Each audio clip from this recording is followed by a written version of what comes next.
Currently, there's a civil war going on between the Syrian rebels named Free Syrian Army and the Syrian government.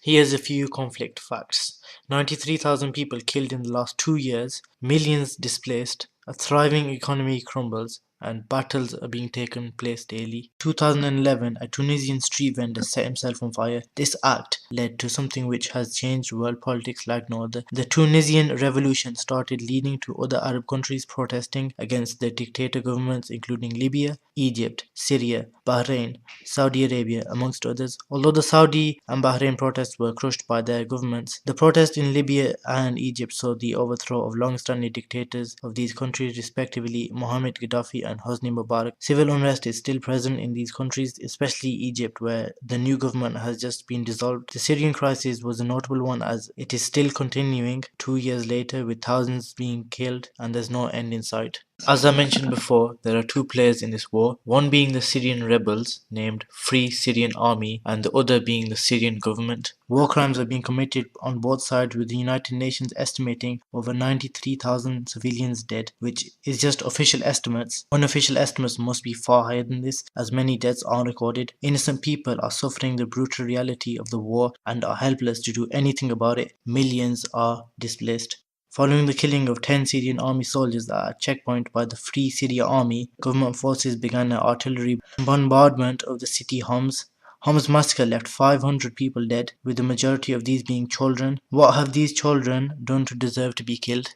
Another case was the rapes of Syrian women who were forced to flee Jordan, as rapes occurred in detention centers with women being chained to walls. A quote from the Syrian refugee women: "They had visitors in the prison playing cards and they said in front of us, 'If you want, there are girls here,' she said. 2 girls died in the cell," she said. This is just two examples. There are countless cases of war crimes. Currently, there's a deadlock where weapons are solving nothing. These war crimes and rapes will happen regardless of United Nations peacekeeping forces. The blame is put on foreign superpowers such as USA and Russia for funding the war and meddling with foreign countries' affairs for their own interests, causing bloodshed. Peacekeeping forces are not allowed to be put in many areas. The United Nations is really a puppet, as America is mainly funding the United Nations, aimed to keep peace in the world. But at the same time, America is funding the rebels. The United Nations seems to be independent, but really they have no credibility. Okay, so we have two sides to this war.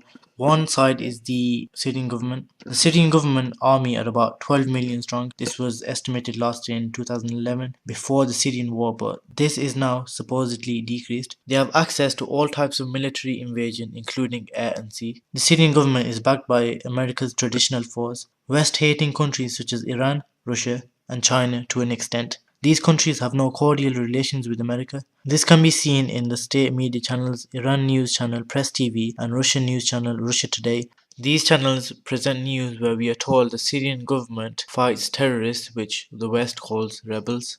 And on the other side, we have the rebels. The rebels are about 80,000 strong, recently reported late June of 2013, but are rapidly growing in support from nearby Arab countries. They are mainly armed with AK-47 guns, RPG-7 rocket-propelled grenades, but they lack air cover. The rebels are backed by the allies of the West, such as America, France, and the UK. Rebels are backed by the countries mentioned, as well as regional powers such as Saudi Arabia and Qatar, whose governments are surprisingly backed by the US, even though these countries, namely Saudi, has had its own protests but has crushed these in ways that the US and the West would call extensive. This can be shown through the respective state channels claiming to be neutral but select sides. Al Jazeera, for example, is a state-run Qatari news agency which, whilst claiming to be independent source, has bias. You only have to see how they openly back the Syrian rebels with the news reports. Through these reports, we can see how the Syrian rebels are extensively interviewed. Other news agencies such as BBC, Sky, Fox, France 24 all portray similar content.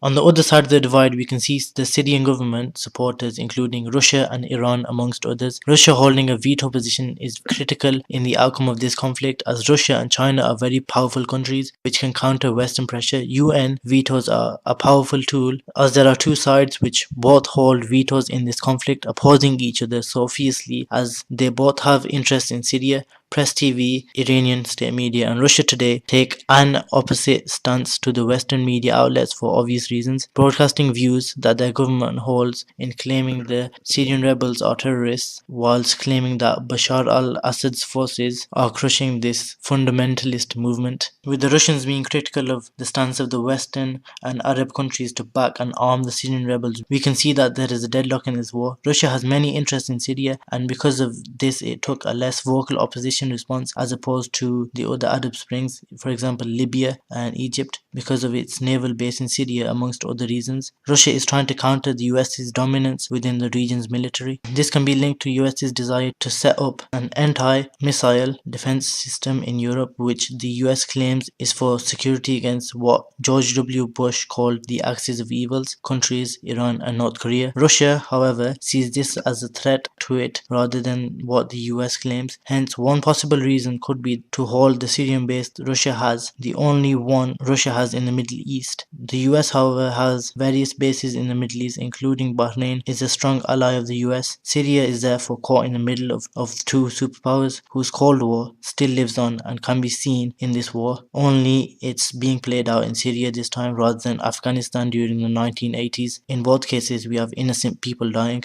The other supporter of Syria is China, who has lesser interests but is still trying to counter Western dominance in the Middle East. Their interests include energy needs, which they cannot produce themselves, and the Middle East countries such as Iran is in a strategic position globally to meet many routes, including one proposed through Pakistan, the IP or Iran-Pakistan pipeline, which could potentially go through to China's western regions to meet their energy needs, as China's population is energy hungry. We can see Chinese interest in taking the Syrian government's allies' stance in backing the Syrian government. Iran, another ally of the Syrian government, has also many things to lose in this conflict, and with it being a supporter of the Syrian government, it fiercely backs Bashar al-Assad, the president of Syria, with sanctions being placed on the Iranian government because of its nuclear program by the West. It has many reasons to support the Syrian government, and if reports are to be believed, it's even arming them with Iranian military personnel on the ground. We don't know who's right or who's wrong, but this conflict needs to stop, as innocent people are dying just because they were born in a specific geographical location. Where you're born can influence your political views and your fate. We are going to see the attitudes of the media role as well as countries who have interest in this conflict and how they are guilty of standing by arguing between each other in this proxy war for them.